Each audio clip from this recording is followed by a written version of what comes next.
What is going on, my Masketeers? Welcome back to another episode, and today we are talking about Jordan Peele's Nope, one of the most interesting films I would say that I have seen this year, and it comes directly from the mad genius himself. This is his third film, and the one thing I'll say is, Nope is a very interesting film in and of itself. Anything that comes from Jordan Peele, I think sometimes what happens is because of what he gave us the first time and the second time, we kind of think that there's always deeper meanings behind his films, and I can't lie, I had to sit with this one for a minute because I even had to watch it twice just in case I was missing something, just in case I wasn't plugged into the matrix right. The premise of the movie is this: you have Daniel Kaluuya, Keke Palmer, like their siblings, and they essentially are a part of a family that owns a ranch that supplies horses to films in Hollywood. First black-owned ranching business in the game. There's even like a running gag saying about how like their great grandfather, I hope I got the greats right, was the first person put on film next to a horse. Now, essentially, Daniel is basically running the ranch with his dad. His dad is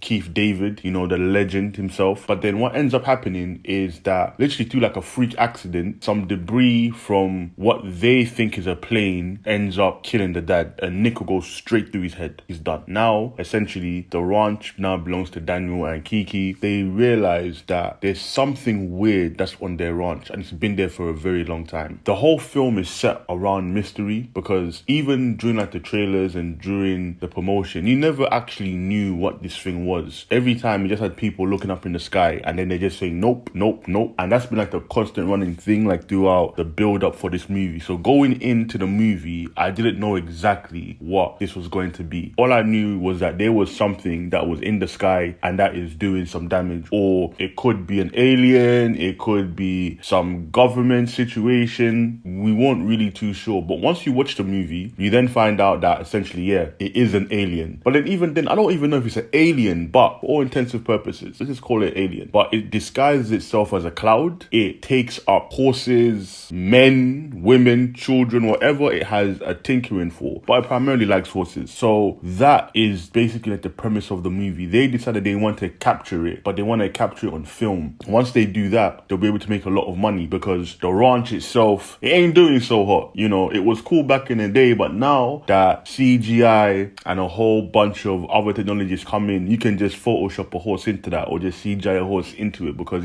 working with the real animals, it's kind of difficult. And so even Daniels had to like sell a lot of the horses just to keep the ranch afloat. But his plan was always like to buy them back, but there's no money coming in. So him and Keke deciding to try and capture this thing on camera and sell it like the highest bidder. That was going to be like their way to make it big, because even Keke herself, she doesn't really want to do the ranching thing. Like, she wants to be an actress, and so she's thinking like this would definitely be like her come up. And that's the premise of the story. Other people get involved here and there in terms of, there's the cable guy where they go and they buy a bunch of equipment from the hardware store, and then he says, cool, I can set it up for you. But then he's like, are you guys gonna catch a UFO? In the beginning they're like, nah, get out of here. But then eventually he ends up becoming like a part of the team. Then you got flipping Glenn from The Walking Dead.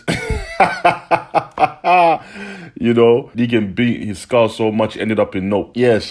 But my boy Steven, he's in here. It's like a weird cowboy sideshow attraction. Actually, tell a lie. He basically runs like a cowboy show where you can go watch like the reenactments of like cowboy shootouts and like rodeos and all that good stuff. He basically runs and owns one of those. But he was actually a former child star. He was on a show where they had a monkey as part of their family, but then something goes wrong and the monkey snaps and it murders everybody like on set. That's how like the film actually begins. It murders everybody on set, and throughout the movie they keep on having like weird flashback of the event, but then just giving you more detail. And that's where again the Jordan Peele element of there's a hidden meaning kind of started to creep in. And I feel like that's what a lot of people felt, because it was, why is there so much reference to this event that happened? Like, what does the monkey going crazy and killing everybody on set have to do with the film? yeah, there was all of that happening. And that's really like the premise of like the whole thing. So with all of that being said, let me get into the good. You know what? I would say that the good, again, will come down to the acting. Daniel, phenomenal actor. Kiki, amazing actress. Their dynamic as well, being like the siblings that don't get on, was the highlight. Like, they really felt like brother and sister. I felt like the cinematography was really good. And I feel like the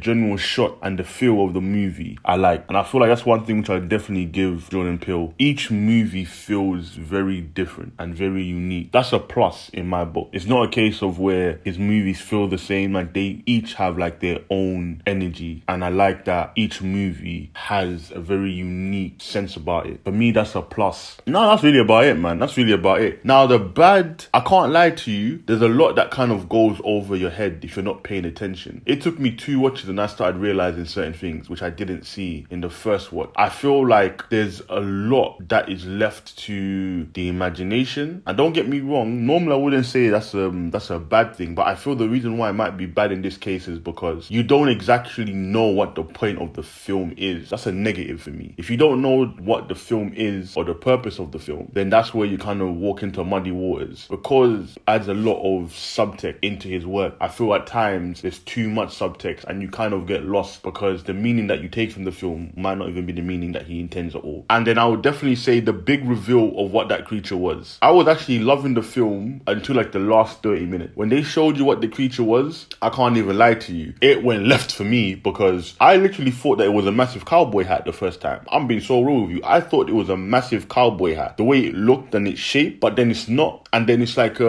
yeah, I can't even describe what it even is, because it looks originally like a flying saucer, but then with a hole in the middle of it. And then it does a whole bunch of other stuff here where, again, it starts changing its shape and then it becomes some crazy moth made out of like silk. It basically just looked like a freaking Pokemon that evolved. That's what it looked like. It looked like it evolved at a certain point and it hit its mega form. Yeah, once the reveal happened, when I saw what it was, it kind of lost a lot of its appeal. I think it was better when we didn't see and we could use our imagination to try and fill in the gap. We would think of something that it could be, so everybody's own version of it would be different. Because of that, I wasn't really too much of a fan. So my verdict for the film, I'll give Nope a 6 out of 10. I feel like the film's premise was good, but then some parts got lost in translation, and I feel that there's a lot that was, I would say, it flies underneath the radar. And sometimes that's a good thing, but then sometimes, in this case, not so much. I would definitely say that I think my expectations of the film is based upon his 2 previous films, where he puts a lot of subtext. There's a lot of nuance within his craft. I feel like I took that into this film, but I don't feel like the payoff was the same. Because of that, it kind of detracted from me anyway. But overall, I thought it was an okay film. I thought certain parts were actually quite good. Those are my thoughts on the film. Let me know what you thought. And guys, we finally made it to 2K. Thank you so much. I'm so grateful. The aim is to get to 10K by year's end, and I feel like it's definitely doable, definitely achievable. But this wouldn't be possible without you guys. So again, a massive thank you for getting us to 2K. Thank you, my Masketeers, for joining the masquerade every time I drop a video. Much appreciated. And let's keep this momentum going. And like always, like, comment, subscribe, and I will see you guys next time. Peace.